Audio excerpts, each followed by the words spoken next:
Começando mais um podcast do Mesa Carnívora. E hoje é um dia de gravação muito, muito especial por dois motivos. O primeiro, a inauguração do meu estúdio, que eu e Léo fizemos com muito amor e carinho para vocês, para a gente gravar aqui podcasts, conteúdos. Então, a partir de agora, vocês vão ver muito o fundo ali das gravações aqui no estúdio. Espero que vocês gostem e que vocês curtam muito daí. E segundo motivo é porque, para inaugurar esse estúdio, eu convidei uma pessoa muito especial, que é minha irmã, médica oncologista, doutora Louise Moreno, para a gente falar de um tema que já vou revelar para vocês, um tema assim muito atual, muito quente e de muita reflexão, mas antes eu quero que ela se apresente para vocês. Olá a todos, eu sou Louise Moreno, sou médica oncologista. Primeiro, eu quero agradecer a minha irmã pelo convite. É muito especial estar aqui, sendo a primeira convidada do seu estúdio, que está lindo, para gravar o primeiro podcast nesse lugar tão especial. E principalmente por saber o quanto que é importante para você esse projeto, o quanto que você se dedicou para fazer isso acontecer. E eu venho acompanhando sua trajetória nas redes sociais ao longo desses muitos anos. E eu sei o que tem por trás do seu propósito, né? Que você não está ali para se autopromover, mas realmente para trazer informação, consciência, trazer consciência para as pessoas, ajudar as pessoas a olharem para a saúde de uma forma diferente. E eu admiro muito o seu trabalho, estou muito feliz de ser a sua primeira convidada. Obrigada. Durante o podcast vocês vão ver eu chamando ela de Lui, de irmã, né? Porque, afinal de contas, a gente é minha irmã, né? Mas eu queria que ela se apresentasse um pouco, falasse um pouco do currículo dela para vocês entenderem quem é Lui, qual é a especialidade dela, onde ela atende, enfim. Eu sou médica formada há 10 anos e ao longo dessa trajetória eu fiz residência em clínica médica em São Paulo. Então, eu fiz uma especialização em cuidados paliativos. Para quem não sabe, é o cuidado de suporte, né?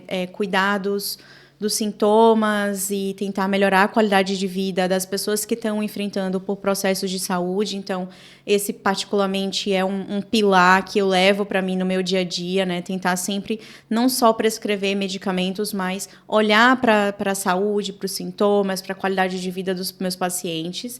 E então eu fiz uma residência de oncologia no Einstein, no Hospital Albert Einstein, em São Paulo, onde hoje eu atuo como oncologista, né? Além disso, eu fiz um estágio nos Estados Unidos e também um fellow de pesquisa em Londres para aprimorar um pouquinho a questão da minha dedicação com pesquisa clínica, com ciência e trazer mais conhecimento também para o meu dia a dia, para os pacientes. Perfeito. E assim, vocês que já seguem aqui o canal, mas você que é novo, que está chegando, o canal do Lua Ferrari e o podcast Mesa Carnívora, a gente fala sobre alimentação, sobre comida de verdade. Quem já me segue há muito tempo sabe que há 5 anos eu vivo o estilo de vida carnívoro e trago muitos convidados hoje aqui para o podcast para a gente falar sobre a carne, defender a carne. E a gente poderia também trazer esse tema para discutir aqui, porque existe, né, o carne vermelha causa câncer, então poderia ser um tema para abordar junto com minha irmã aqui. Mas hoje eu quero falar de um tema quente, um tema preocupante também, por um lado, que a gente conversou quando ela estava vindo aqui para Salvador, para fazer vocês refletirem um pouco, para trazer essa consciência, que é sobre os novos estudos recentes sobre o uso de canetinhas associando a redução do risco de câncer, né? Então, o tema principal é: será que a canetinha previne câncer ou será que ela está apenas corrigindo um ambiente metabólico que favorece o câncer? Então, eu acho esse tema muito interessante porque o uso das canetinhas, né, está assim, cada vez mais aumentando, e principalmente em pessoas que não têm indicação para usar as canetinhas. E aí, quando vem esses estudos, o que é que me preocupa? Me preocupa o seguinte: já que canetinha emagrecedora reduz o risco de câncer, então eu não quero ter câncer, então vamos tomar canetinha, né? Mesmo sem nem precisar tomar a canetinha. Então, essa é a reflexão que a gente quer trazer aqui para esse podcast com vocês. Então, eu queria que ela falasse um pouco sobre esses estudos, né, recentes que saíram aí. Esse é um tema realmente muito importante. Eu acho que a gente tem muita responsabilidade da forma como a gente apresenta esses dados e como a gente interpreta esses resultados. A importância que a gente tem de passar a mensagem correta para as pessoas, né? Então, agora, recentemente, no Congresso Americano de Oncologia, foram apresentados diferentes tipos de estudos e alguns com metodologias um pouquinho distintas, mas todos mostrando uma certa relação de um potencial benefício do uso da canetinha no risco de recorrência, sobrevida e risco da doença oncológica acontecer e recidivar, né? Então, a gente teve diferentes dados, mas esses estudos eles têm algumas limitações, né? Então, todos esses estudos eles foram estudos retrospectivos observacionais. E o que é que isso quer dizer? Que não são estudos com poder científico de causar uma relação causa-efeito, né? De responder se realmente a canetinha ela tem um efeito diretamente antitumoral. Então, são estudos que eles fazem associações, que eles geram hipóteses, mas por serem estudos retrospectivos e observacionais, a gente não pode afirmar, com base nesses estudos, que, de fato, a canetinha, por si só, ela tem um efeito antitumoral, né? Ela realmente previne o câncer. A outra questão é que nós sabemos que essas canetinhas, sim, elas atuam nos fatores de risco relacionados ao câncer, como obesidade, resistência insulínica. Então, elas têm, de fato, um mecanismo de ação que ajudam a diminuir esses fatores. E uma vez que elas diminuem esses fatores, vai ter uma relação com a diminuição da incidência do câncer, da recorrência do câncer.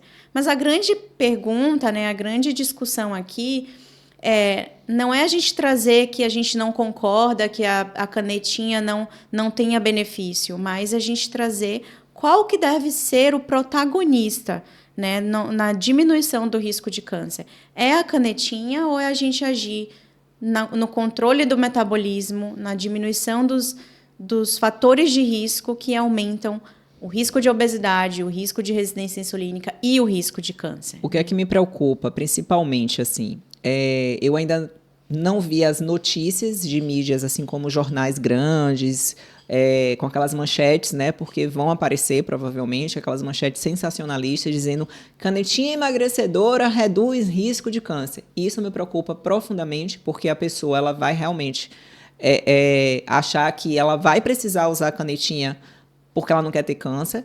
Então, isso vai acontecer.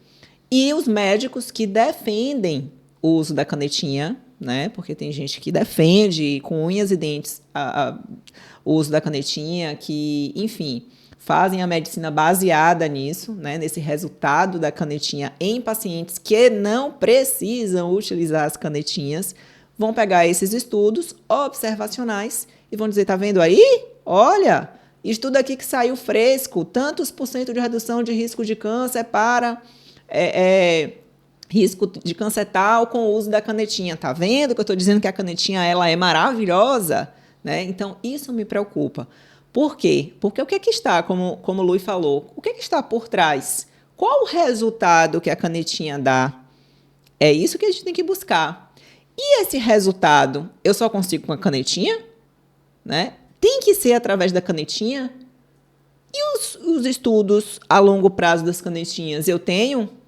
E essa canetinha, ela vai ser uma muleta na minha vida? Porque, assim, eu vou saber andar sem ela depois ou eu vou ter que usar ela para o resto da minha vida? Né? Porque uma certa vez, Lui, eu vi um médico na rede social dizendo assim, alguém perguntou para ele, eu estou fazendo uso da caneta e emagreci bastante e tal, tentei reduzir a caneta, tentei tirar as doses, tentei ficar sem e a minha fome voltou. Né? Tudo que eu sentia com a canetinha voltou de forma absurda. Eu tive que voltar para a canetinha para não reganhar o peso. E aí ele respondeu, ele disse assim, olha, já que a obesidade é uma doença e precisa de tratamento, então é igual a hipertensão. Tipo, ele deu esse exemplo, né? Igual a hipertensão. Quem é hipertenso precisa tomar remédio para hipertensão para o resto da vida, o que não é verdade, tá? A gente consegue, inclusive com a alimentação, com o estilo de vida, tirar remédio de hipertensão, né? Eu já vi, junto com com médicos, atuei tirando, né? O paciente parou ali a hipertensão só mudando o estilo de vida e a forma que ele se alimenta. Então, mas ele deu esse exemplo, né? Ele falou assim, é igual a hipertensão, então o paciente tem que tomar para o resto da vida. Então, com a canetinha a mesma coisa, né? Então, isso dói para mim, como nutricionista, como uma pessoa que defende um estilo de vida saudável, comida de verdade, redução drástica de ultraprocessados. Isso aí eu sou radical, né? 0 ultraprocessado, 0 álcool. Me dói ouvir isso de um profissional de saúde, né? Porque, querendo ou não, acaba carregando uma certa autoridade na rede social, né? Então, a grande questão, quando eu chamei Lui para a gente falar sobre isso aqui no podcast, é isso. Será que é a canetinha mesmo que vai reduzir o risco de câncer? Ou será que são os benefícios que a gente já sabe que são causadores, né? Que ajudam ali a levantar um ambiente favorável para desenvolver um câncer? Mas antes, eu sei que muita gente tem dúvida sobre o câncer ser genético, né, hereditário, e eu sei que muita gente carrega isso na mente, né? Até eu entender, estudar, eu também achava. Eu achava que, peraí, minha avó teve câncer, será que eu vou ter câncer também? Ah, minha outra avó teve um tumor e faleceu de um tumor, será que eu também? Eu ficava viajando nisso, né? E quando eu comecei a estudar mais profundamente sobre o câncer, que é uma doença multifatorial, tem dados, né, Lui, que quantos por cento são de forma hereditária, quantos por cento são de realmente fatores ambientais ali? A primeira coisa que a gente tem que entender em relação a isso é a questão conceitual, né? Todo câncer, ele é genético, mas nem todo câncer, ele é hereditário. Então, a minoria dos cânceres vão ter a origem nos fatores hereditários, né? São herdados de pai para filho. São em torno de 5 a 10% dos casos.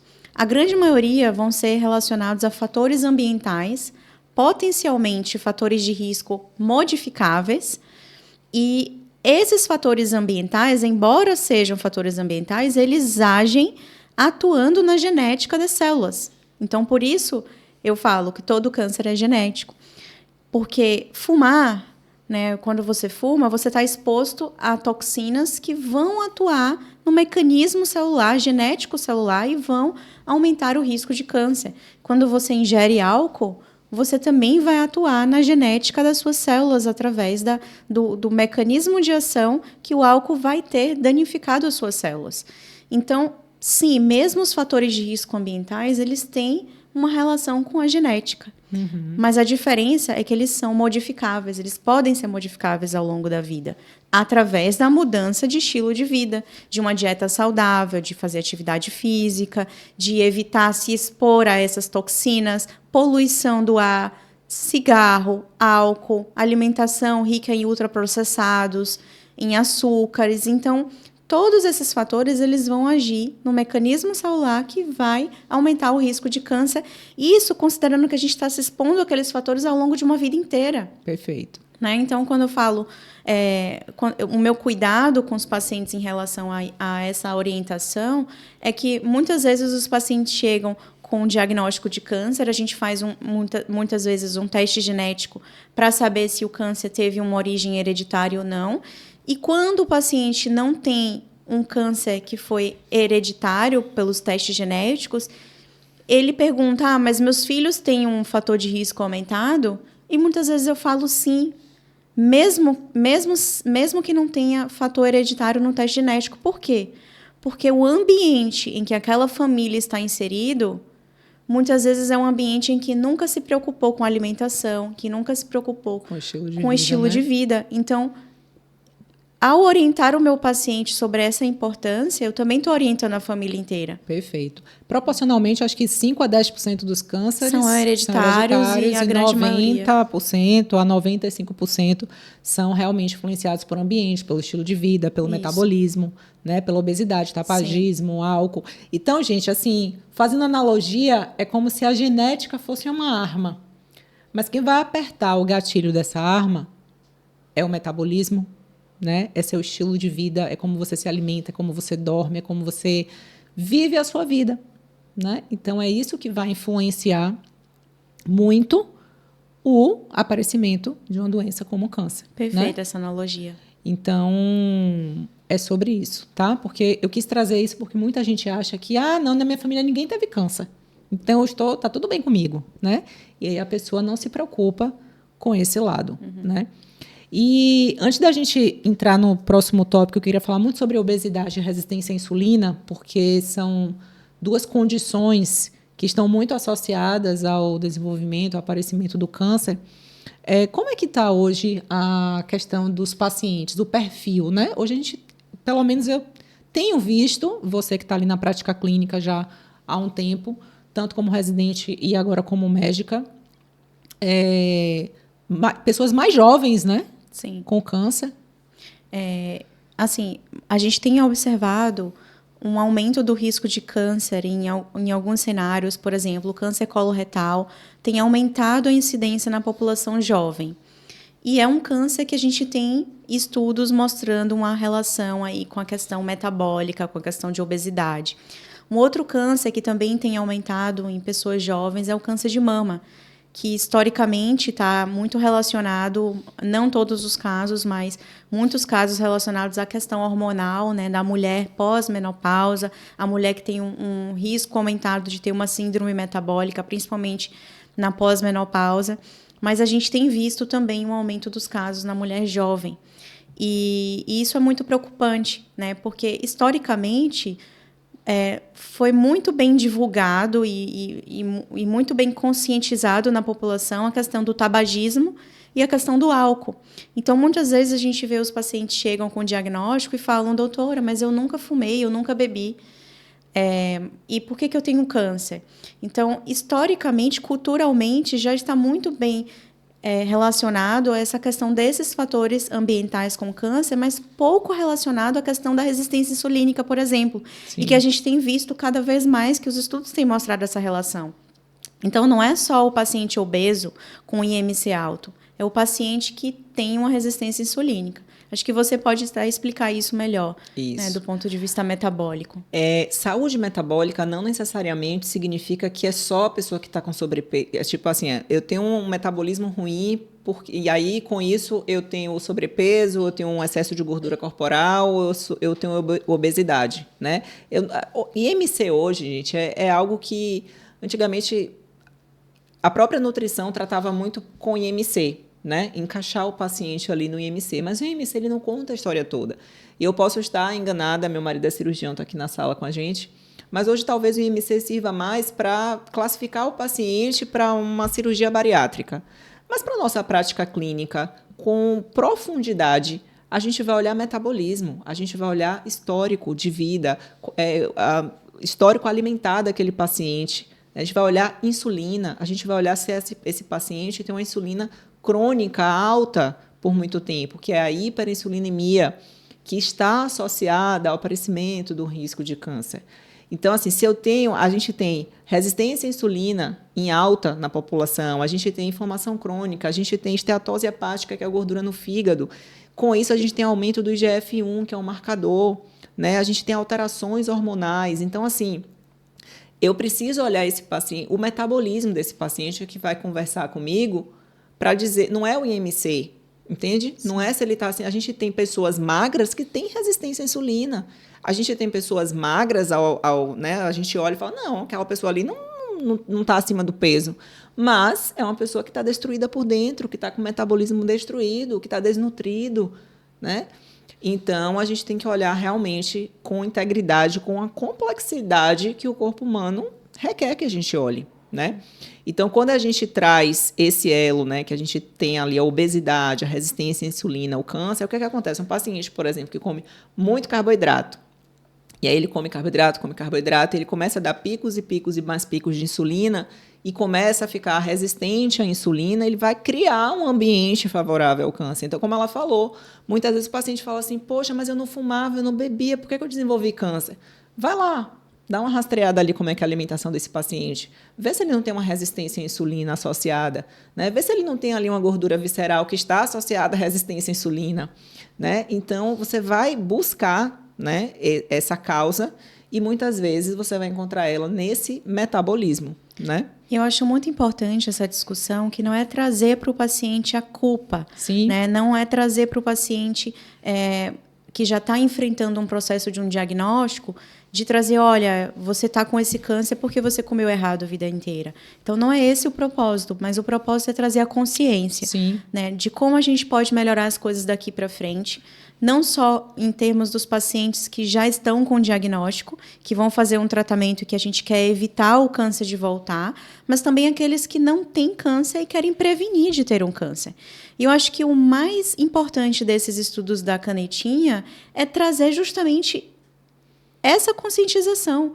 Não é a canetinha. Mas o que o estudo da canetinha está nos dizendo? Que sim, o metabolismo importa, que sim, cuidar do metabolismo previne câncer. Exatamente. Entendeu? E é isso que eu quero trazer como consciência que a gente está aqui hoje para discutir. Exatamente. Então, infelizmente, a gente vai ver profissionais utilizando a canetinha como a grande salvadora, mas pra gente, pra mim, quando eu olho para esse estudo, eu fico feliz no sentido de que eu falo, olha, tudo que eu venho defendendo ao longo desse tempo, que a gente olhar com mais carinho, com mais amor para o nosso metabolismo, a gente buscar ali tirar a resistência à insulina, tirar a esteatose hepática, melhorar a pressão arterial, realmente tirar a obesidade, tirar o sobrepeso, fazer aquele paciente emagrecer, perder peso com qualidade, ganhar músculo, que é muito importante. A gente vai chegar num ponto do podcast, a gente vai falar um pouco sobre isso e o paciente com câncer.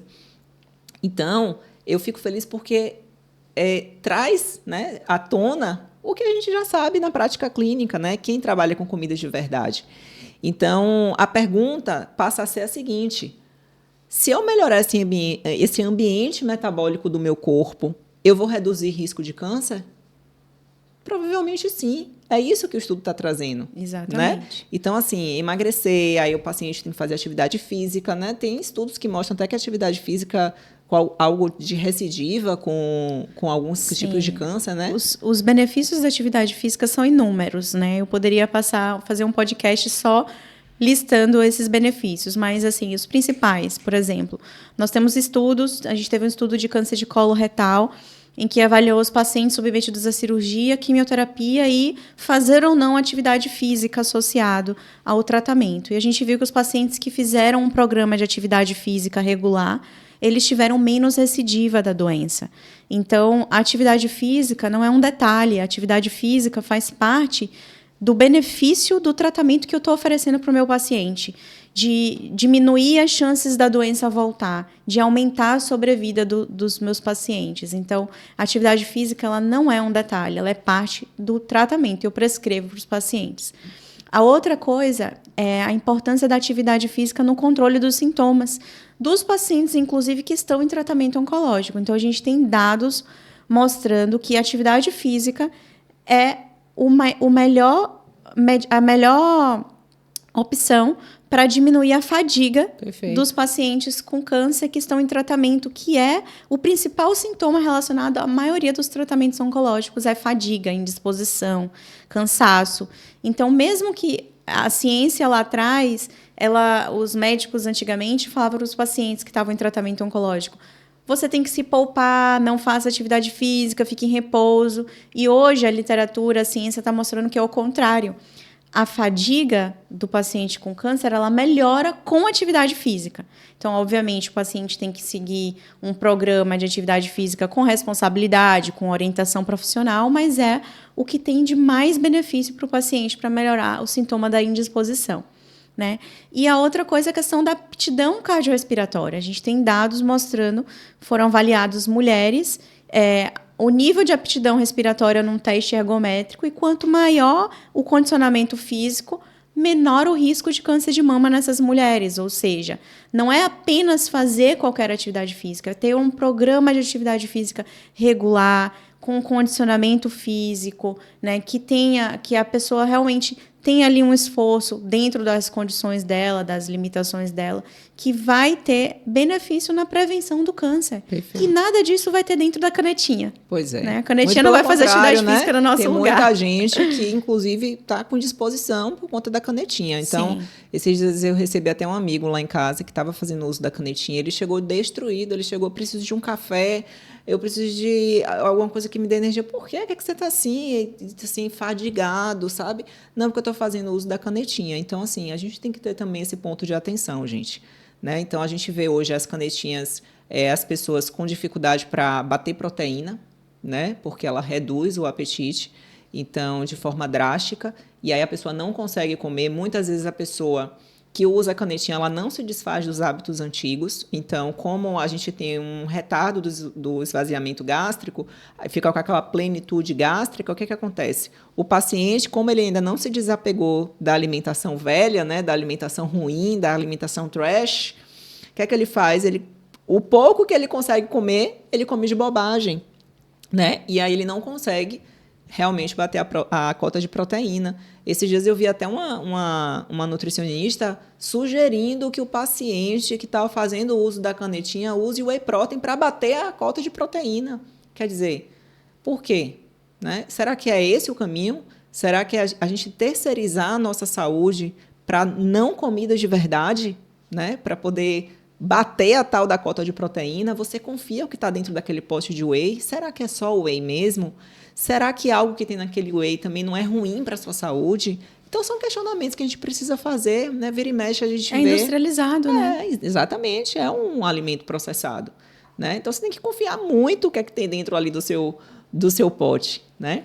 E tudo isso que a gente está falando sobre o que a canetinha faz, né? Sobre melhorar a resistência à insulina, emagrecer, melhorar fígado gorduroso, melhorar o ambiente metabólico, né? Desinflamar aquela pessoa. Uma alimentação de verdade faz. Sim. Né? Uma mudança do estilo de vida faz. Né? Então, assim, que alimentação é essa? A gente veio de uma nutrição, Lui, que a gente veio com uma pirâmide alimentar. Né? Hoje, no Brasil, a gente tem o guia da população, né? Alimentar, mas que vem baseado da pirâmide, né? Que a base ainda é o carboidrato e a proteína está mais lá no topo, ou seja, menos proteína, menos gordura e mais carboidrato. E a gente teve aí uma revolução, agora em 2026, em janeiro agora de 2026, os Estados Unidos inverteu a pirâmide alimentar, então colocou realmente ali como base proteínas animais, gorduras animais, vegetais, legumes, e foi descendo, ou seja, menos carboidrato, né? Então, a alimentação realmente que conversa mais com a nossa biologia. Então, isso já vem de um processo de conscientização, de né, Lua? conscientização, porque já tem estudos, né? E assim, eu nem preciso tanto dos estudos, eu vejo na minha prática clínica o quanto que as dietas baixas em carboidrato conseguem tirar pacientes de medicamentos, consegue devolver saúde para o paciente sem medicamento. Eu tenho 5 anos que faço uma dieta carnívora por livre escolha e eu não faço uso de um suplemento. Toda a minha nutrição vem da minha alimentação. Lua, muitas pessoas que criticam a dieta mais restrita em carboidrato, muitas vezes são as mesmas pessoas que defendem o uso da canetinha. Com certeza. O que nos traz uma controvérsia, porque é como se a gente estivesse dizendo para a população que tudo bem a gente tomar um remédio para emagrecer, mas não é tudo bem a gente deixar de comer açúcar. Eu queria que você explicasse, do ponto de vista nutricional, metabólico, qual que é o racional, né? Por que você acredita que dietas mais restritas em carboidrato, quais são os benefícios que ela pode trazer para a saúde metabólica e, obviamente, consequentemente, um potencial benefício aí da redução do câncer?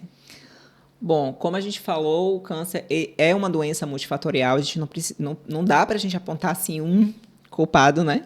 Isso aqui é que causa câncer. Mas o que a gente tem hoje na literatura realmente é isso, é o ambiente metabólico. O metabolismo está muito associado ao câncer. Então, quem tem saúde metabólica está num caminho, eu digo assim, de redução de risco, né? Que é o caminho aí que estão agora querendo associar as canetas.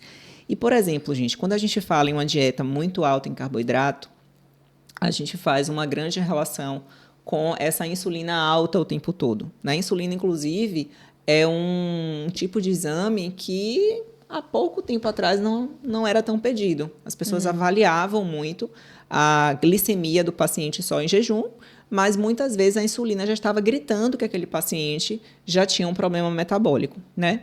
E a insulina é um hormônio anabólico e de crescimento, tá? Então, por exemplo, quando ela está constantemente elevada, o que acontece hoje na grande maioria das pessoas, principalmente aquelas que comem muito carboidrato, independente se é o carboidrato, mas eu como carboidratos mais saudáveis, eu não como açúcar, né? A pessoa acha que o açúcar que a gente fala é só o açúcar branco, né? O pó que a gente coloca para adoçar as coisas, e não é. Açúcar vem de qualquer tipo de carboidrato. Então, quando você tem ali aquela insulina constantemente elevada, você vai enviar sinais para as suas células do corpo, para que elas cresçam, para que elas armazenem, né? Para que elas se multipliquem.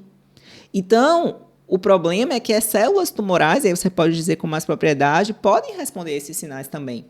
Por isso que hoje eu assim, quando estudo câncer e estudo metabolismo, eu tenho visto crescente ali a associação de hiperinsulinemia, que é essa insulina cronicamente elevada associada ao aparecimento de câncer, né? E é justamente os estudos da canetinha estão mostrando também. Exatamente. Estão trazendo essa resposta para vocês. Se eu reduzo a resistência à insulina, se eu melhoro a insulina do paciente, eu acabo melhorando ali o ambiente metabólico e aí eu vou reduzir o risco de aparecimento de câncer, né? E a insulina elevada também, Lui, ela aumenta o IGF-1, né? Que na oncologia é um potente estimulador de crescimento celular. Né? Então, em condições normais, isso é importante para crescimento, para, né, você tem o IGF-1 para proliferação celular, manutenção muscular. Mas em células pré-cancerosas, o que é que vai acontecer? Ou já cancerosas, se você tem o IGF-1 muito aumentado, esse estímulo vai favorecer o quê?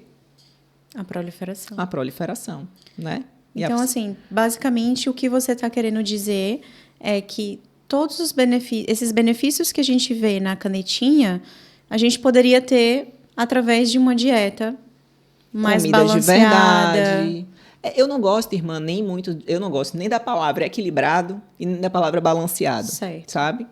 É porque a população cresceu com essa visão de que o balanceado e de que o equilibrado é comer um pouco de tudo. Só que esse pouco de tudo vai muito da interpretação do outro. Sim. O que é um pouco de tal coisa para você pode ser diferente do que é um pouco de tal coisa para mim, né? Verdade. Vai na minha consciência, no que eu quero, no que é conveniente para mim.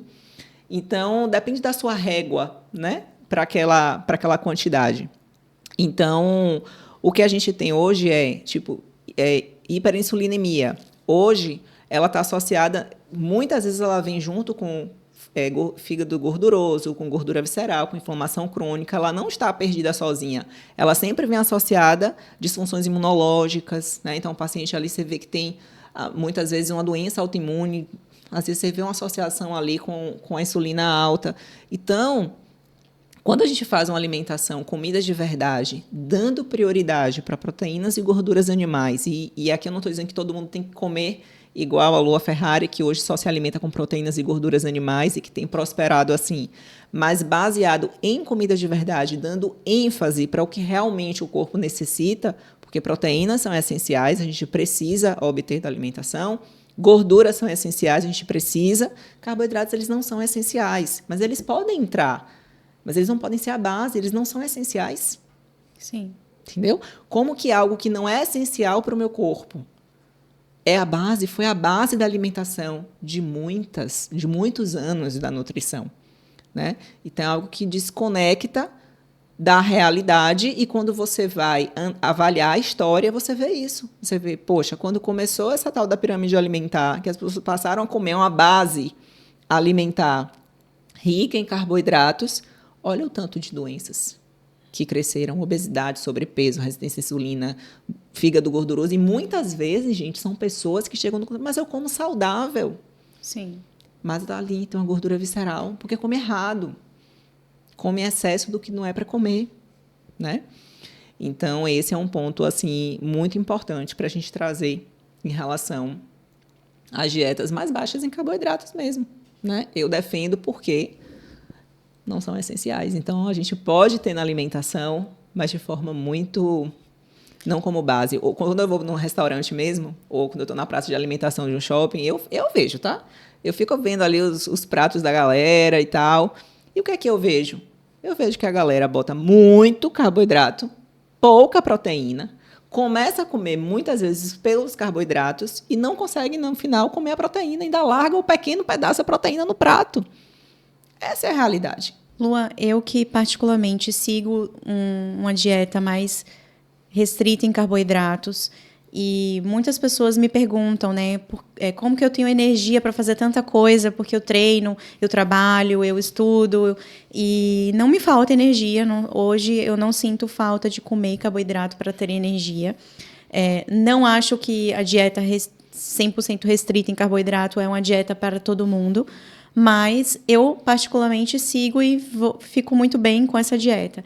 E muitas pessoas me perguntam se não falta energia. Então, como que você explica essa questão dessa ideia de que a gente precisa do carboidrato para ter energia? Pronto. Carboidrato e gordura são fontes de energia na nossa alimentação. Então, o carboidrato é aquela energia mais rápida, né?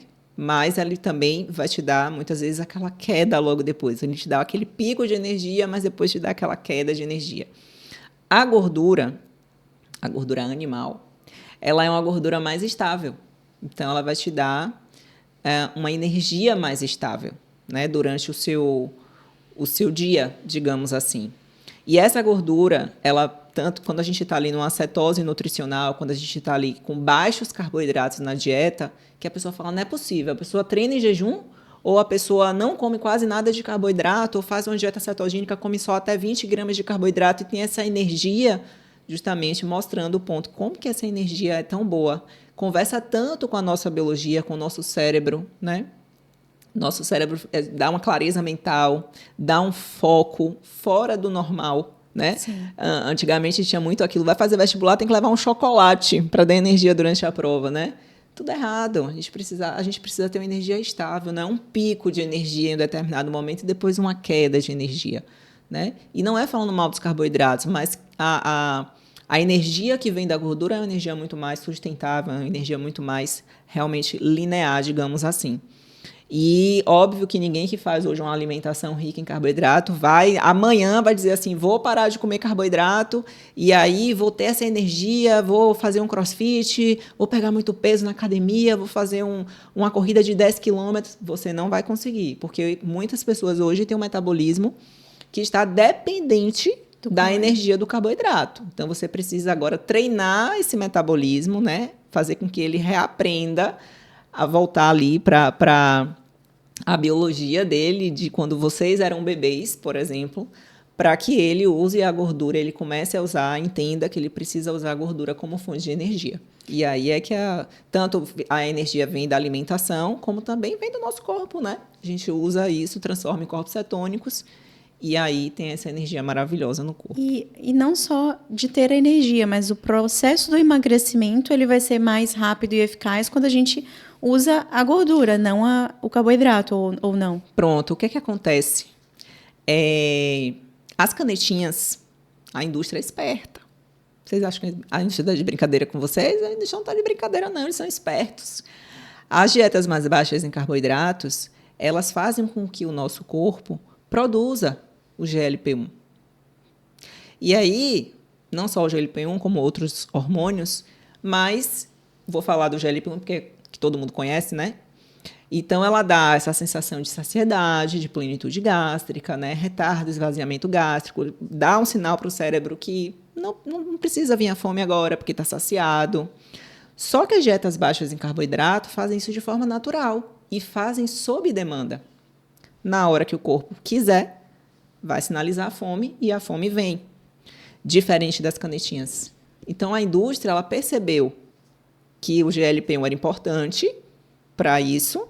Vamos fazer um análogo de GLP-1 e vamos vender isso em forma de medicamento, porque a gente vai reduzir o apetite daquele paciente. Só que, muitas vezes, essa dose, Lui, eu já vi paciente que falou assim, estou tomando a canetinha e quase não tenho fome. Estou comendo assim, estou comendo empurrando para não deixar de comer. Isso é péssimo. De onde vem a nutrição desse paciente? Né? Ou então o paciente que está tomando uma dose que, tipo assim, faz uma refeição por dia só. Uma refeição que ele não consegue bater nada, não consegue bater proteína, não consegue bater os nutrientes, porque a gente não pode pensar só em carboidrato, proteína e gordura. Eu tenho que pensar em nutrientes, né? Em micronutrientes, vitaminas, minerais, que são importantes. Então, será que é mais inteligente usar uma canetinha numa dose que você não sabe qual é a dose fisiológica do seu corpo para reduzir seu apetite? Ou é melhor fazer uma estratégia alimentar que vai fazer isso de forma sem efeitos colaterais, sem enjoo, sem náusea, sem risco de uma pancreatite, né? Sem risco de, a longo prazo, acontecer algo que a gente não sabe se pode acontecer ou não, né? Porque numa dieta não tem risco nenhum, né? Numa forma de se alimentar natural, comida de verdade, qual é o risco que tem? Nenhum. É fisiológico do seu próprio corpo, né? Então, é essa reflexão que eu quero trazer aqui para vocês no canal. Sim, porque quando eu falo de prevenção no câncer, eu quero atuar nos fatores de risco modificáveis. Eu quero fazer o meu paciente se alimentar melhor, ter um hábito de vida saudável para prevenir o câncer. Eu não quero transformar as pessoas em pessoas que sejam dependentes de medicação para prevenir o câncer. Né? Eu não quero fazer com que o paciente tome uma medicação que ele vai perder peso de forma acelerada, muitas vezes vai perder massa muscular de uma forma inadequada, e a gente sabe também do papel da massa muscular na prevenção de doenças, não só oncológico, mas de doenças cardiovasculares, dentre outras. Então, eu não quero transformar as pessoas...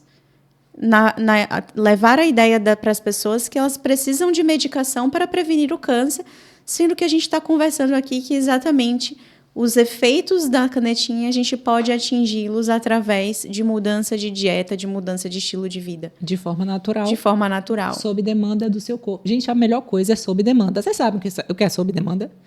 Vamos lá. Uma aulinha rápida. Quando a gente é bebê, que a gente vai mamar no peito da nossa mãe, a gente tem fome, a gente é alimentado pela nossa mãe, né? O bebê mama. Quando ele está saciado, ele para.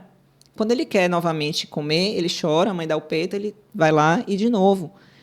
Isso é sob demanda. Então, o bebê que é amamentado, né, no peito, ele é um bebê que realmente vive a fisiologia como ela tem que ser. Então, ele come quando tem fome, ele para de comer quando está saciado. E isso se perdeu ao longo da vida, porque vieram essas diretrizes, vieram essas orientações que o paciente tem que comer de 3 em 3 horas. Então, tem gente que come na hora que acorda, faz um lanche de manhã, almoça, lancha de tarde, janta, e tem gente que ainda faz ceia, fora os beliscos entre essas refeições. É o dia inteiro comendo. Mas justamente porque a pessoa que tem uma dieta mais baseada em carboidrato, ela, por conta dos picos de insulina, ela vai ter essa necessidade de comer. Exatamente. Ou seja, ela não nutre, ela não gera essa saciedade, né? Se você acorda de manhã em uma dieta mais baixa em carboidrato, você come ali proteínas e gorduras animais, dificilmente e se você come de maneira correta, dificilmente você vai ter necessidade de lanchar. Você vai chegar no almoço e vai chegar no almoço não morrendo de fome, tipo, desfalecendo de fome, nervoso de fome. Você vai chegar estável. Por quê? Por conta dessa energia estável que as proteínas e gorduras animais dão através desse mecanismo, inclusive, de associação com o GLP-1. Sim. Produzido naturalmente pelo seu corpo. Que vai dar saciedade. Que vai dar saciedade, vocês entendem? Ou seja, o mesmo efeito da canetinha, exatamente, só que de forma natural. De forma natural, né? Agora, a pergunta é, quantas pessoas estão dispostas a abrir mão do refrigerante, do ultraprocessado, do excesso de carboidratos, dos doces, né? Dos biscoitos, dos pães, das farinhas? Eu entendo que muita gente não está disposto a isso. E aí a indústria percebe que muita gente quer o caminho mais fácil. Vamos colocar aqui um remedinho que vai dar um emagrecimento, olha, tranquilo, né? A pessoa não vai ter fome, a pessoa vai, uau, passei o dia inteiro sem pensar em comida, né? Mas a que custo? Sim. E a custo de músculo? Sim. Músculo e câncer, diga aí, músculo e câncer. A gente tem dados na literatura também, né, mostrando que os pacientes que têm uma reserva muscular preservada durante o tratamento, esses pacientes eles vão lidar melhor com os efeitos colaterais do tratamento, fora os benefícios também no próprio controle da doença, né? Então, hoje, a gente tem uma preocupação muito grande que os nossos pacientes que estão em tratamento não percam massa muscular. A gente mede não só o peso na balança, a gente faz composição, né? composição corporal nos pacientes. Legal. Então, olha a importância disso. Pois é. Por quê, gente? Porque o músculo hoje, ele já, né, o tanto que foi estudado. Agora, o músculo construído de forma natural, tá? Ele hoje é estudado como órgão da longevidade, né? Então, além de eu pensar na longevidade de ser uma velhinha de 95 anos, sem depender de alguém para ficar me levantando, me tirando de um lugar para colocar no outro, dando banho em mim, mas não, eu com aquela autonomia por conta da minha musculatura, porque é isso que é a longevidade também, né? E muita gente tem buscado essa longevidade nos potinhos, porque eu ouvi dizer que tal suplemento vai me levar, né? Está associado a uma boa longevidade. Está no músculo, né? Ele é o órgão da longevidade. Então, ele não só ajuda a manter força, mas ele está associado à imunidade, por exemplo. Né? Então, como ela falou, se um paciente, por exemplo, está ali em tratamento de câncer e ele tem uma boa reserva muscular, ele está mais protegido, por exemplo, contra infecções durante o tratamento. Queda de imunidade. Né? Queda de imunidade, piora de prognóstico. Sim. Né? Então, a fadiga também está muito associada ao músculo. Né? Quanto mais músculo, menos fadiga você tende a ter. Funcionalidade. Então, um dos critérios que a gente avalia no paciente oncológico é o grau de funcionalidade. O que isso quer dizer? Quanto que aquele paciente ele consegue ter atividade no dia a dia, para as atividades básicas do dia a dia, né? Então, o paciente que ele tem mais funcionalidade, ele tem mais condição de receber o tratamento. E muitos estudos, né, na verdade, todos os estudos, eles excluem os pacientes que tenham uma reserva funcional muito baixa. Eles não são incluídos nos estudos de protocolos de quimioterapia. Porque a gente sabe que o paciente que tem uma reserva funcional muito baixa, ele não consegue, muitas vezes, tolerar o tratamento, pode ser mais maléfico do que benéfico. Pois é. Então, qual que é a importância disso? É eu saber que não somente eu vou avaliar o quão funcional é aquele meu paciente quando eu vou começar o tratamento, mas que eu tenho a responsabilidade de fazer com que ele tenha consciência de que ele tome medidas para que ele não perca essa funcionalidade durante o tratamento. Perfeito. O que as canetinhas estão fazendo com o músculo? Os pacientes estão perdendo massa muscular. Os pacientes que não recebem um acompanhamento adequado. Principalmente. Né? Os pacientes que acham que somente a canetinha é o fator determinante para ter saúde e não vão procurar ter um hábito de vida saudável, uma atividade física, um acompanhamento profissional. Porque está preocupado só com peso na balança. Não, mas é porque eu perdi 20 quilos. Tudo bem, esses 20 quilos que você perdeu, quanto foi músculo embora? Né? Porque é sobre composição corporal, não é sobre peso na balança. Né? Então, é mais um fator de risco das canetinhas. Sim. Né? E para a gente seguir, a gente já falou sobre obesidade e resistência à insulina, a gente já falou sobre o que essas canetinhas fazem, mas assim, o meu grande ponto de atenção é em relação a armadilha da narrativa, sabe, Lu? Isso me preocupa muito no ambiente médico, porque talvez o estudo ele não esteja apontando que a caneta previne um câncer, né? Ele talvez esteja provando ainda mais o que, por exemplo, eu já estudo há bastante tempo, né, que o metabolismo importa muito, que a saúde metabólica importa muito, né? Então, talvez a manchete correta, assim, que eu queria ver, que eu sei que eu não vou ver, mas que eu queria ver, era que corrigir o metabolismo previne o câncer, e não caneta emagrecedora reduz o câncer. Sim, com certeza, Lua. E essa é a maior importância desses estudos, né? A gente sabe que realmente vão ter pacientes que, sim, poderão se beneficiar da canetinha quando tiver indicação médica para tal, mas que o meu papel não é dizer para a população usem canetinha para prevenir o câncer. Perfeito. O meu papel é dizer, vamos olhar para o seu metabolismo, vamos ver o que a gente tem que alterar na forma como que você está se alimentando, na forma como você está se exercitando, no que você está colocando no seu prato, quais escolhas você está fazendo para prevenir o câncer, tanto de acontecer quanto de recorrer. Então, essa é a grande mensagem que a gente tem que trazer, a grande conscientização, e é isso que esse estudo está mostrando. Né? E é isso que a gente tem que interpretar da forma certa. Gente, mas infelizmente, hoje eu vejo assim, alguns médicos que muitos seguidores me mandam, né? Alguns absurdos na rede social que defendem com a prescrição da canetinha. Eu já visualizo esses médicos usando esses estudos para dizer, tá vendo aí? Aqui, olha, estudo. Mas ele não vai falar que é um estudo observacional.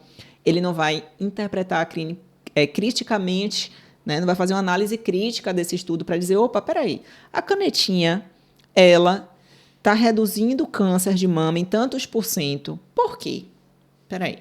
Porque melhorou a resistência à insulina, porque melhorou gordura visceral, porque o paciente emagreceu, porque o paciente desinflamou. Opa, então será que o caminho não é esse? Né? E eu sei que por trás, como eu falei, nem todo mundo está disposto. Tem gente que busca realmente a solução mais fácil. Tem gente que busca.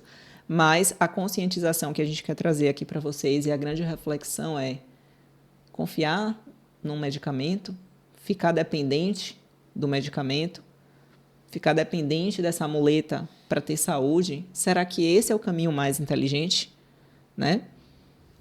Será que daqui a uns 10 anos a gente vai ter um estudo dizendo, opa, olha a canetinha que estava ali reduzindo o câncer, agora tem associação aqui com um tipo de câncer tal. Ninguém sabe, né? Sim. É algo estranho ainda, é algo novo, né? A gente não tem estudos a longo prazo mostrando todos os potenciais malefícios que isso pode trazer, né? A gente tem dos benefícios e o que a gente tem que fazer é olhar para esses benefícios e buscar como a gente pode chegar nesses benefícios de uma forma saudável, sem depender de medicação, sem depender de ficar refém de usar uma medicação pro resto da vida. Exatamente. Né? E aí usa canetinha, usa suplemento, usa cápsula. Gente. E a saúde de verdade, a comida de verdade, o que eu posso fazer para diminuir os riscos sem ser uma fórmula de uma medicação. E outra coisa, Lu, é um loop, né? A indústria é um loop. Então, assim, eu dou a medicação para emagrecer. Aí o paciente vai... A gente já tinha medicação, né? Antes, né, gente? Sim. Medicação que tirava o apetite, né? Isso não é novo. A gente só tem agora um tipo diferente, mas isso já existe. Mas olha como o loop da indústria é. Vai te dar uma caneta para você perder o apetite. Com isso, você não vai conseguir se nutrir com a comida de verdade. Logo, você vai começar a alimentar a indústria dos suplementos. E aí vem suplementos, soroterapia, creatina, whey, nananana, para poder suprir a falta da alimentação. Será que esse é o caminho mais inteligente? Essa é a pergunta. Será que emagrecer, talvez com um pouco mais, ter um pouco mais de tempo, né? Não vai ser naquela velocidade que as canetas estão dando. E olha que eu vejo, quem faz a dieta, por exemplo, cetogênica bem feita, é esse o resultado. Tem uma perda de peso muito legal. É uma perda de peso que traz a consciência, começa a resgatar durante o processo sinal de fome e saciedade. Ou seja, muitas vezes o paciente ele entra numa dieta low carb cetogênica e ele ainda tem, até por questões emocionais e por ajuste de metabolismo, ele ainda come mais vezes ao dia. Só que com o passar do tempo e com a cura daquele metabolismo, começa a espaçar. Ele começa a ficar mais saciado, o metabolismo dele começa a ser curado e ele começa a comer menos, assim, o excesso que ele comia de forma espontânea. Então, ele vai treinando. E aí é um treinamento que é conjunto, é um treinamento de metabolismo e de cabeça e de mente, né? O que a gente não vê com as canetinhas, né? A canetinha está suprimindo tudo, deixando você dependente dela e de mais outras coisas, porque você tem que gastar não sei quantos de dinheiro para poder colocar nutrientes na veia, porque você não está conseguindo comer, né? Então, não estou aqui criticando as canetinhas assim, elas podem ter indicação, mas é para um grupo muito menor do que o grupo que está usando hoje. Sim, né? Com certeza. E a associação agora com câncer, trazendo que vai reduzir câncer, para mim, assim, eu estou realmente muito preocupada.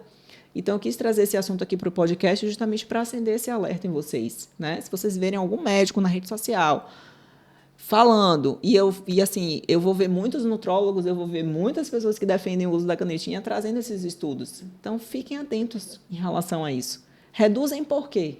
Por que reduziu? Porque curou o metabolismo? Posso fazer isso de forma certa, de forma natural, né? Sim, com certeza. Então, é sobre alimentação, gente. É sobre mudança de estilo de vida. Eu entendo que nem todo mundo está disposto a pagar o preço. Mas, muitas vezes, e eu acho que Lui pode falar com propriedade, né? Muitas vezes o paciente ele chega ali com um diagnóstico de câncer. E esse diagnóstico de câncer é um diagnóstico pesado, né? Porque o paciente associa câncer à morte. Sim. Né? Câncer acabou, não tem mais jeito. E não é assim. Hoje a gente tem muitos tratamentos, né? Que o paciente cura do câncer e segue a vida, né? Então, não está associado. Mas, como a gente está vendo ali um número crescente de tumores que estão muito associados, inclusive, a esses hábitos de vida ruins que a gente tem, a gente precisa começar a olhar com mais cuidado para isso. Né? Sim, com certeza, Lua. O câncer, ele é uma doença que ele tem ficado, muitas vezes, sendo classificado como uma doença crônica em muitos casos. Uhum. O que isso quer dizer? Que muitos pacientes vão conviver com câncer por muitos anos. Então, por que isso acontece? Porque a gente tem cada vez mais evoluído na oncologia, graças a Deus. Então, a todo momento a gente tem descoberta de novos tratamentos, de novas opções de terapia. Agora mesmo, também no Congresso Americano, a gente teve uma série de novos tratamentos para câncer de pâncreas, câncer de pulmão. Então, doenças que historicamente são classificadas como cânceres agressivos, nós temos tido medicações que têm mudado a história natural do câncer. Então, a gente está tendo mais opções para os pacientes viverem mais. Mas a pergunta que a gente tem que fazer para nós mesmos é como que o meu paciente com câncer ele pode viver também melhor e não Exato. só viver mais. E como que eu posso atuar na saúde dele para fazer com que ele viva melhor? Para poder fazer com que ele tenha menos recidiva da doença, com que ele tolere melhor de vida, né? Que ele tenha mais qualidade de vida, que ele tolere melhor os efeitos colaterais. Então, eu não sou a oncologista que olha para o paciente e fala assim, não, você pode comer o que você quiser, você pode beber álcool à vontade, porque você tem um câncer e está difícil para você, então pode fazer o que você quer. Desculpa, mas eu não faço isso.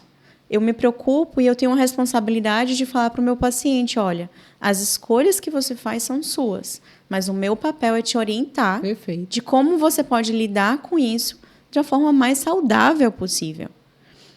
Álcool, comer ultraprocessado, isso não é amuleto. Isso não é o que vai fazer meu paciente... É um carinho. Isso não é o que vai fazer meu paciente lidar melhor com a doença. Perfeito. Entendeu? Eu tenho que trazer para o meu paciente outros valores. Esteja com sua família, né?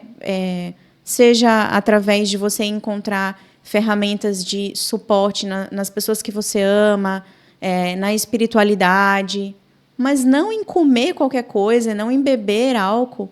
A gente tem dados que mostram que não existe dose de álcool segura. Então, assim, eu não quero só que o paciente receba a quimioterapia através de mim, eu quero que ele receba essa orientação do que é bom para a saúde dele. A pergunta que não quer calar, tem paciente com câncer fazendo quimioterapia que bebe álcool? Tem. Infelizmente, essa é uma das principais dúvidas dos pacientes que vão começar o tratamento. Doutor, eu posso beber durante o tratamento? E o meu papel é trazer essa consciência. Né? A gente tem um câncer e não importa se o intuito aqui desse tratamento é um tratamento que vai ser curativo ou é um tratamento de um paciente que tem um câncer num estágio mais avançado. Porque, como eu falei, mesmo os casos mais avançados, a gente tem uma ciência que está mudando a todo momento. Hoje eu posso não ter a cura para esse câncer, mas daqui a 6 meses eu posso ter um estudo que mostrou a cura.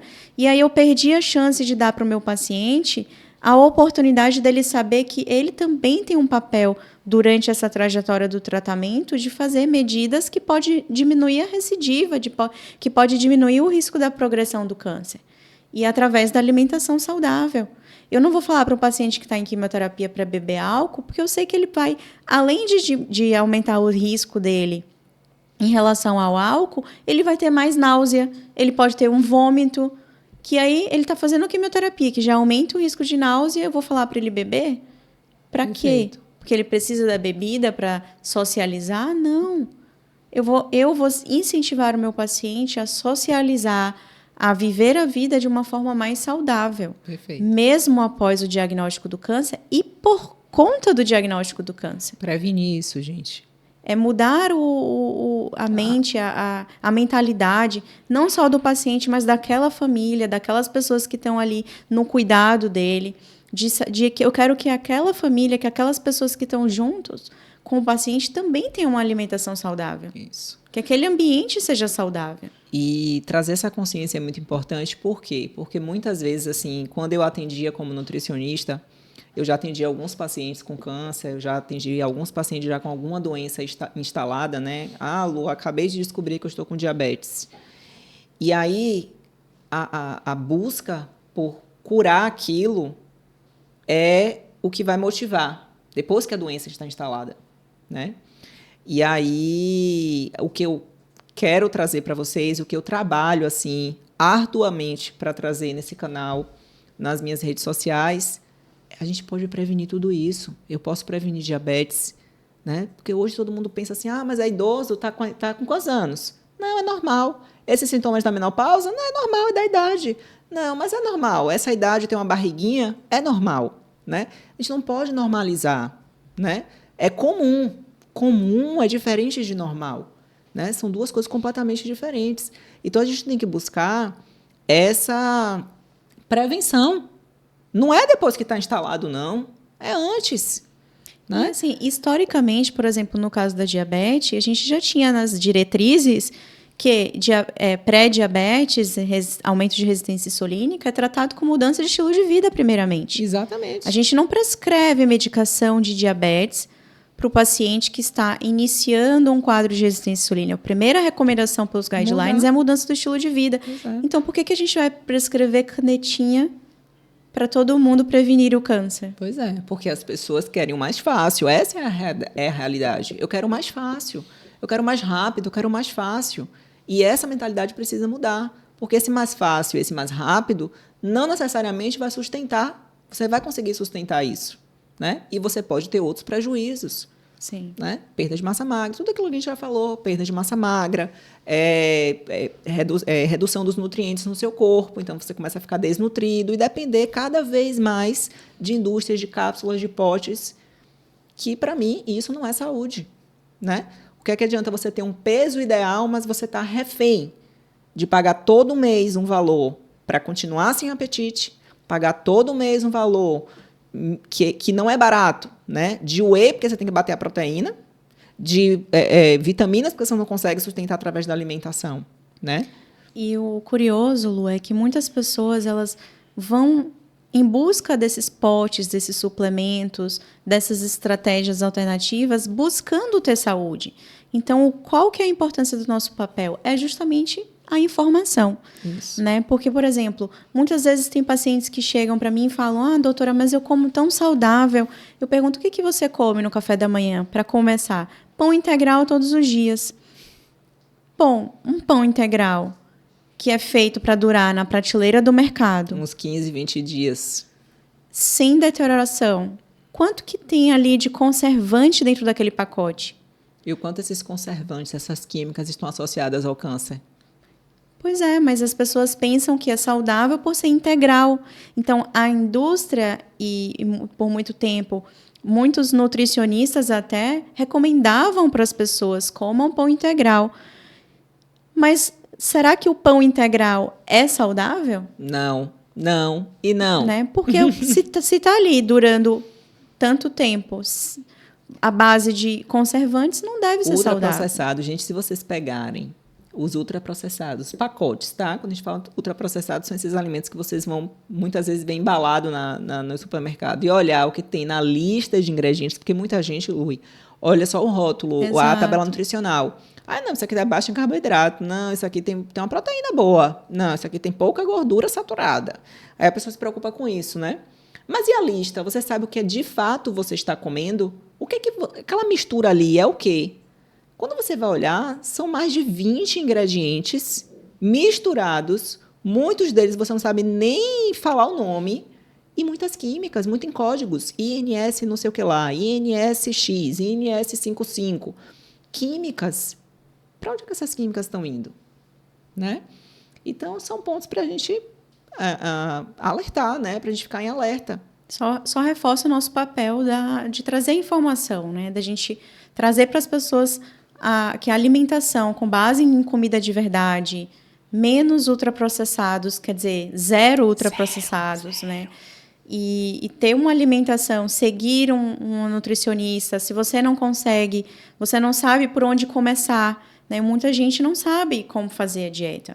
Então, muitas pessoas também vão buscar o amuleto da canetinha porque, às vezes, as pessoas não sabem.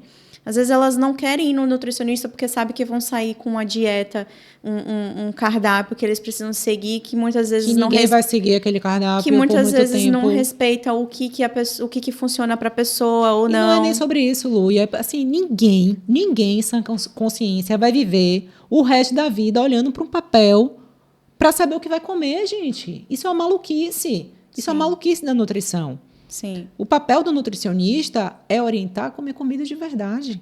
Sim. O papel do nutricionista é fazer o paciente entender o que é bom e o que é ruim para o metabolismo. Não é sair com um plano de tenho que contar calorias Não, e isso comer é exatamente isso. Isso é uma loucura, por isso que não deu certo. Por isso que não dá certo.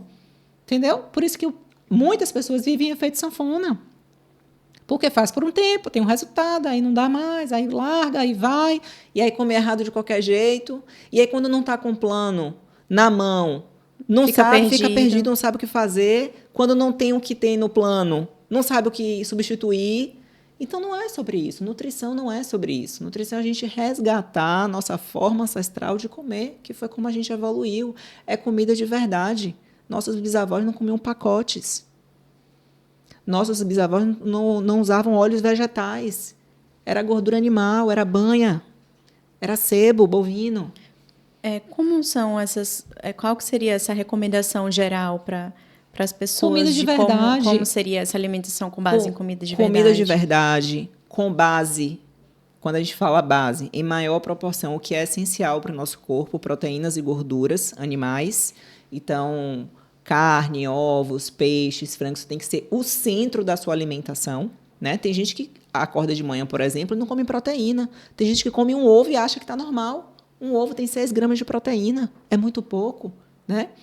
Tem gente que ainda tira a gema do ovo, está cheia de nutrientes, porque a gente foi ensinado na nutrição que, meu Deus, a gema tem colesterol, umas maluquices, sabe? Eu já vivi assim, quando eu não era nutricionista. Eu tirava, eu comia, eu lembro que 6 ovos de manhã, 5 eram sem gema. Jogava 5 gemas fora, porque eu só podia comer uma. Só que eu usava um monte de suplemento. Entendeu? Eu tirava o nutriente da comida para suplementar no sintético. O nutriente está no alimento completo, integral. Então, a base, Lu, precisa ser proteínas e gorduras animais. Os carboidratos, de preferência, carboidratos que vêm da terra, os carboidratos que não são processados pela indústria, né? Então, uma batata doce, um aipim, um inhame, uma banana da terra, essas são as fontes de carboidrato. Legumes, né? Vegetais, quem tolera bem, quem fica bem com os legumes e vegetais, né? E frutas, e não em excesso, porque a pessoa acha, já que eu não como doce, eu como fruta, e também come fruta em excesso e aí tá ruim. Então, fruta é frutose e açúcar, a gente também precisa ter um certo cuidado. Então, assim, mas a base, em todas as suas refeições, precisa ter proteínas e gorduras animais. E com isso você vai trabalhando ali o seu cardápio. Poxa, eu estou aqui em um lugar, o que é que eu vou comer? Poxa, primeiro eu vou botar aqui um pedaço de carne e tal, e aí eu vou complementar meu prato com comidas de verdade, mas a base está aqui, né? Esse é o ponto, a gente não ficar refém de um plano alimentar. Que é essa base que vai trazer saciedade, saúde, disposição, reserva muscular. Tudo isso. Tudo que vai ajudar no controle do metabolismo. Exatamente. Na diminuição do risco do câncer, né? Exatamente. Para você ganhar a qualidade de vida mesmo. Sim. Né? E reduzir mesmo, tirar da vida de vocês ultraprocessados, açúcares, álcool, nada disso é bom para a saúde.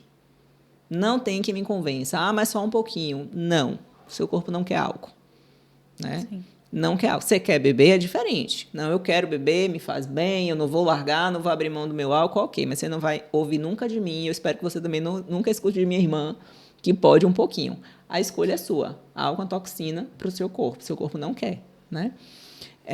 Excesso de açúcar também não. E ultraprocessados, pelo amor de Deus, cuidado. Então, para a gente fechar, eu acho que foi um papo muito legal. Só trazer, gente, essa consciência para vocês. Esse estudo, ele tem 2 pontos, Luiz. Esses, né? Que são vários. Esses, né? Eles têm 2 pontos. Um ponto muito negativo, que eu sei que vai ser usado de uma forma sensacionalista, vai ser usado de uma forma que os pacientes vão ficar com o olhinho brilhando, achando que, mas se reduz, ainda vai ter paciente que vai pensar assim, se reduz, pode curar até, né?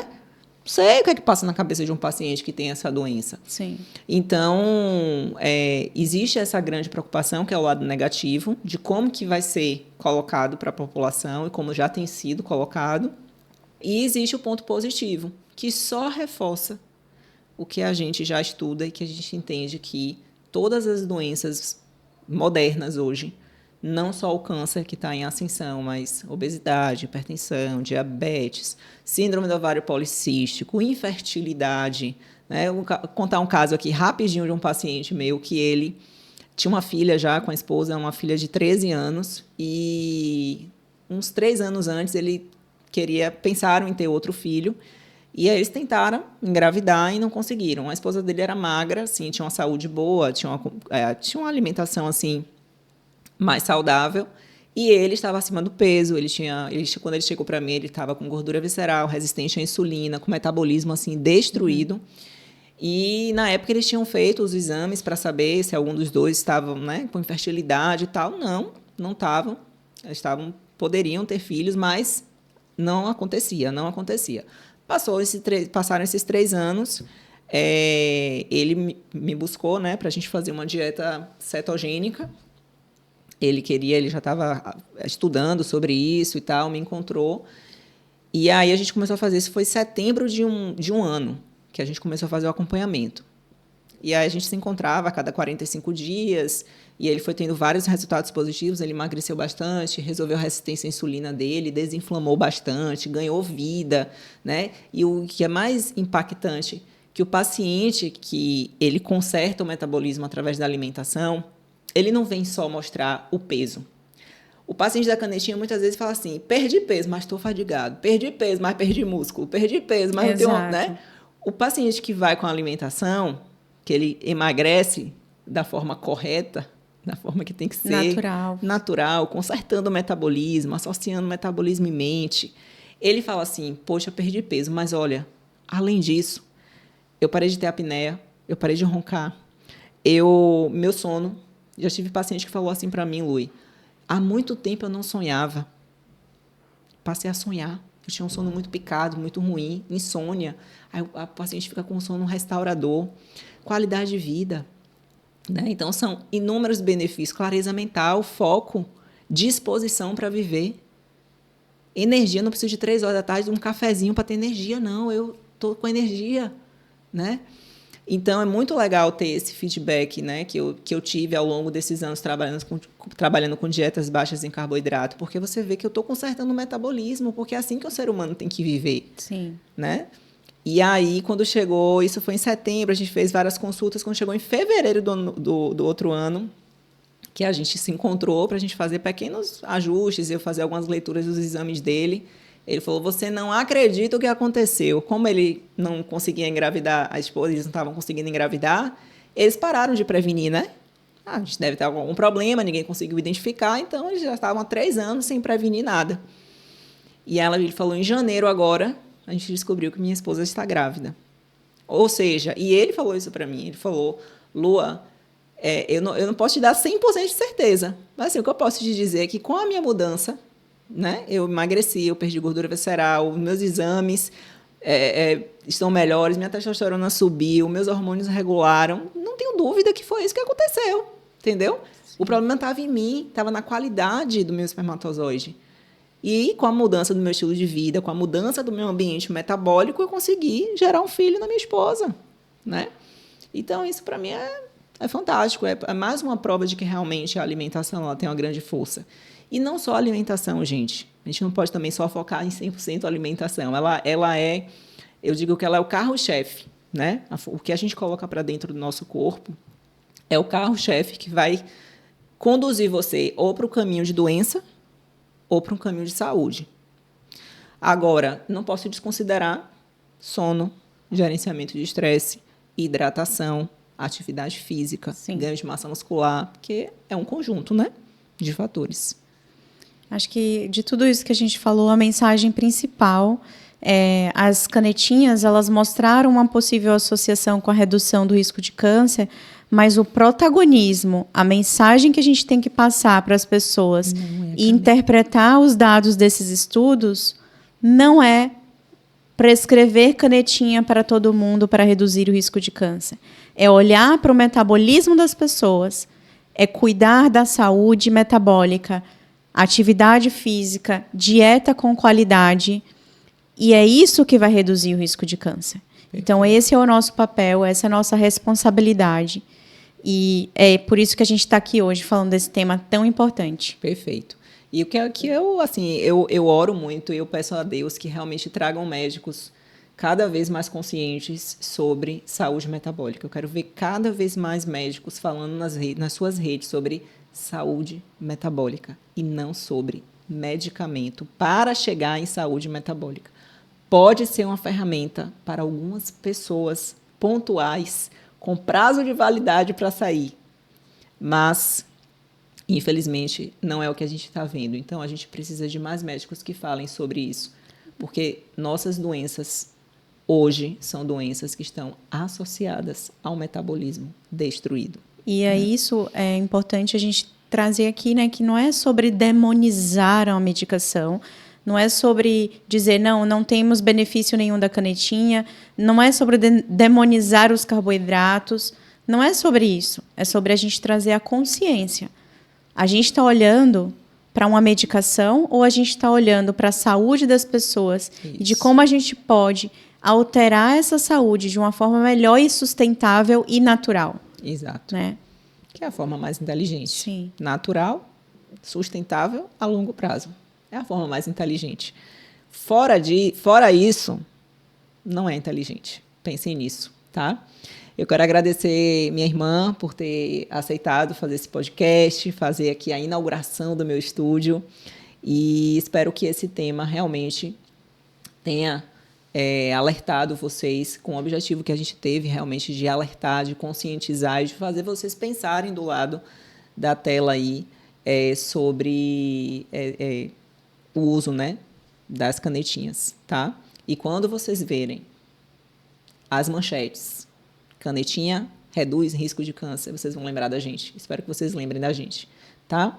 Câncer é um mundo muito grande, né? Então, eu espero ter minha irmã aqui no canal para a gente falar sobre outras e outras e outras coisas. Então, se você tem dúvida sobre a doença em relação a um outro ponto, escreve aqui nos comentários, porque, quem sabe, nos próximos episódios a gente pode fazer sobre essa dúvida que você tem, tá? Então, eu quero agradecer, Lu, e obrigada por ter participado, por ter topado. É um tema muito sensível, gente, porque existe uma bolha muito grande, né? Então, eu entendo que muitos médicos, quando vêm falar, inclusive, assim, eles saem um pouco do discurso de muitos na rede social.